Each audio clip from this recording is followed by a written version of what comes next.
Hello and welcome to the Signia market review for the month of September. My name is Harry Ellerman and I am an investment analyst here at Signia. Beginning with equity markets, investors experienced an array of negative returns across the global equity space as a risk-off mentality took hold. This was primarily as a result of concerns surrounding moderating economic growth, rising yields, inflationary pressures and a more hawkish outlook from the Federal Reserve. The Nasdaq was the largest underperformer as rising yields weighed on large technology stocks, closely followed by the Hang Seng, which was exposed to China's move to turn private tutoring companies into non-profit organisations and fears arising of a potential default of a large Chinese property developer and the potential spill-off over those effects. Japan was the outperformer on expectations of further stimulus after a recent political shift.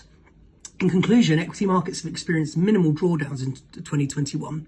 Ultimately, investors believe that despite an upcoming volatile quarter and potential headwinds, recession risk does remain low and earning expectations are positive and policy is still very accommodative.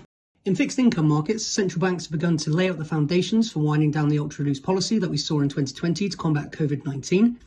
The Federal Reserve has confirmed that tapering of asset purchases will likely start later in 2021, and an increasing number of board members believe that rates could rise as early as 2022. Closer to home, the Bank of England has hinted at a possible rate increase later in 2021, while Norway's central bank was actually the first among major Western peers to actually increase rates in September.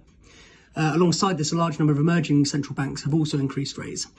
The result of this has caused global yields to rise, which has weighed on bond prices, which illustrate an inverse relationship.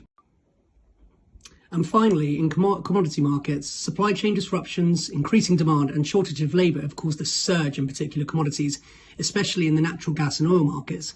The likes of copper saw a retraction on concerns surrounding peaking economic growth, whilst gold continued to face headwinds on the back of rising treasury yields, elevated equity markets and a stronger US dollar. That's all for the month of September. Thank you very much for listening and we hope to see you next month. Thank you.